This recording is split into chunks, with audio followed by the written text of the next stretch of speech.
नमस्कार दोस्तों, आज मैं आपको कार्तिक शुक्ल पक्ष की प्रबोधनी एकादशी व्रत की कथा सुनाने जा रही हूँ। प्रेम से बोलिए विष्णु भगवान की जय हो।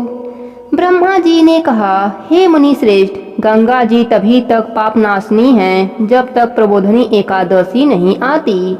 तीर्थ और देव स्थान भी तभी तक पुण्य स्थल कहे जाते हैं जब तक प्रबोधनी की व्रत नहीं किया जाता। प्रबोधनी एकादशी के व्रत से 1000 अश्वमेघ एवं 1000 राजसूय यज्ञ करने का पुण्य फल होता है। ब्रह्मा जी के ऐसे वचन सुन नारद जी ने कहा, देव, एकादशी में एक बार भोजन करने या न करने का क्या फल होता है? ब्रह्मा जी ने कहा, शाम को भोजन करने वाले के 1 जन्म के, रात को भोजन करने वाले के 2 जन्म के और पूर्ण व्रत करने वाले के 7 जन्म के पाप नष्ट होते हैं। महान दुर्लभ एवं अप्राय वस्तु भी इस प्रबोधनी एकादशी व्रत के पुण्य प्रभाव से निसंदेह प्राप्त होती है। ब्रह्मा जी ने कहा, हे नारद, विधि एवं श्रद्धा तथा भक्ति के साथ किया हुआ थोड़ा एवं अल्प पुण्य भी महान होता है। प्रबोधनी एकादशी व्रत के संकल्प मात्र से ही 100 जन्मों के पाप नष्ट हो जाते हैं। प्रबोधनी में रात्रि में जागरण करने से आगे वाले 10,000 जन्मों के पाप नष्ट हो जाते हैं और 10,000 जन्म पूर्व के पितर विष्णु लोक को जाते हैं। यज्ञ और तपादि से भी दुर्लभ एवं अच्छे फल इस एकादशी का व्रत करने से प्राप्त होता है। नाना प्रकार के तीर्थों में जाने एवं नाना प्रकार के देवताओं के दर्शन करने से गोदान, भूदान, अन्नदान, कन्यादान इत्यादि दानों के करने से जो पुण्य फल प्राप्त होता है वह एकमात्र प्रबोधनी के व्रत से मिल जाता है। अस्तु, समस्त कृतों को त्याग यत्न पूर्वक कार्तिक मास की प्रबोधनी एकादशी का व्रत रखना चाहिए। इस व्रत को करने वाला ज्ञानी, तपस्वी और जितेंद्रिय होता है, क्योंकि यह एकादशी श्री विष्णु जी को अत्यंत प्रिय है। अस्तु, इसको धारण करने वाला आवागमन के चक्कर से मुक्त हो जाता है। उसके कायिक, वाचिक एवं मानसिक सभी पाप नष्ट हो जाते हैं। एकादशी में भगवत नाम पर किया हुआ दान पुण्य एवं शुभ कार्य अटल और अक्षय होता है। इस व्रत के करने वाले पर भगवत कृपा होती है और वह विश्व में विश्रुत हो जाता है। जीवन के समस्त पापों को यह हरि प्रबोधनी नष्ट कर देती है। इसके व्रत का पुण्य फल महान और अक्षय है। जो लोग प्रबोधनी का व्रत कर भगवान विष्णु की कथा को सुनते हैं उनके समस्त पाप नष्ट हो जाते हैं। कार्तिक की प्रबोधनी एकादशी का व्रत कर भागवत कथा सुनकर ब्राह्मणों को दक्षिणा एवं दान देने से, सप्तदीप एवं सप्त वसुंधरा दान देने से भी सहस्त्रों गुना अधिक फल होता है। नारद जी ने ब्रह्मा जी से इसकी कथा सुन प्रश्न किया, हे प्रभु, कृपा कर इस व्रत का विधान वर्णन कीजिए।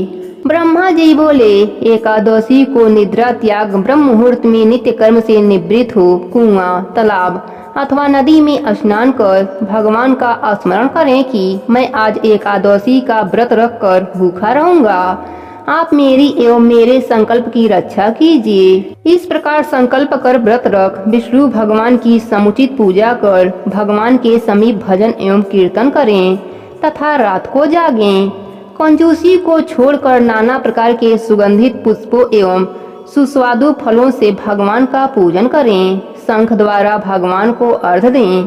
अगस्त पुष्पों द्वारा पूजन करने वाले एवं बिल पत्रों से पूजन करने वाले अनायास ही मुक्ति लाभ करते हैं। कार्तिक मास के शुक्ल पक्ष की प्रबोधनी नामक एकादशी का व्रत रहकर भगवान का पूजन तुलसी दलों द्वारा करने से सहस्त्र जन्मों के पाप नष्ट हो जाते हैं। कार्तिक मास में तुलसी का पौधा लगाने, उसे सींचने, सेवा करने तथा दर्शन करने मात्र से जन्म जन्मांतर के पाप नष्ट हो जाते हैं। जिनके घर में तुलसी वृक्ष उगता, पलता तथा फलता तथा फूलता है, उनके कुल में जो उत्पन्न हो गए और जो हैं एवं जो होंगे वे समस्त विष्णु लोक के वासी होंगे। कदम पुष्पों द्वारा भगवान का पूजन करने वाले यम यातना को नहीं भोगते, क्योंकि भगवान विष्णु कदम के फूलों को देखते ही प्रसन्न हो जाते हैं। जो श्रद्धा भक्ति समेत गुलाब पुष्प समर्पित कर भगवान का पूजन करते हैं वे अनायास ही मुक्ति को प्राप्त कर लेते हैं, और जो मौली श्री और अशोक के पत्तों को अर्पण कर भगवान की पूजा और ध्यान करते हैं वे संसार में जब तक सूर्य और चंद्रमा अवस्थित हैं तब तक शोक रहित हो आनंद पूर्वक निवास करते हैं। श्वेत एवं लाल कनेर पुष्पों द्वारा पूजा करने वालों से भगवान अत्यंत ही प्रसन्न होते हैं।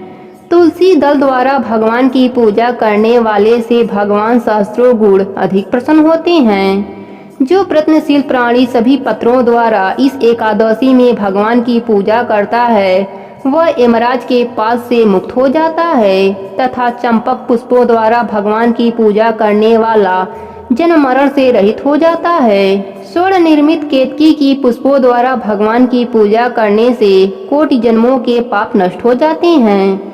श्वेत पीत एवं लाल कमल सुगंधित फूल लाकर जो भगवान को अर्पण करते हैं वे श्वेत पीत एवं लाल दीपों में वास करते हैं। इस प्रकार भगवान का पूजन कर वह रात्रि जागरण कर प्रातः काल बहने वाली नदी में स्नान कर प्रातः की समस्त क्रिया वहीं समाप्त कर घर में आकर फिर भगवान की पूजा करे और व्रत की पूर्ति के लिए ब्राह्मण भोजन करा के और ब्राह्मणों को दक्षिणा दे, मीठे वचनों से उनकी विनय कर गोदान अन्य दान इत्यादि दे, उन्हें संतुष्ट करे। भगवान को प्रसन्न करने के लिए ब्राह्मणों को भूयसी दक्षिणा दे, उन्हीं के सामने व्रत को समाप्त कर पारण करे और यथाशक्ति ब्राह्मणों को दक्षिणा दे।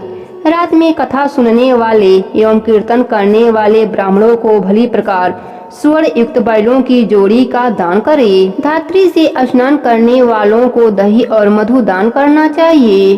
तेल के स्थान में घी और घी के स्थान में दूध का दान करना चाहिए। भूमि पर शयन करने वालों को सैया दान करना चाहिए।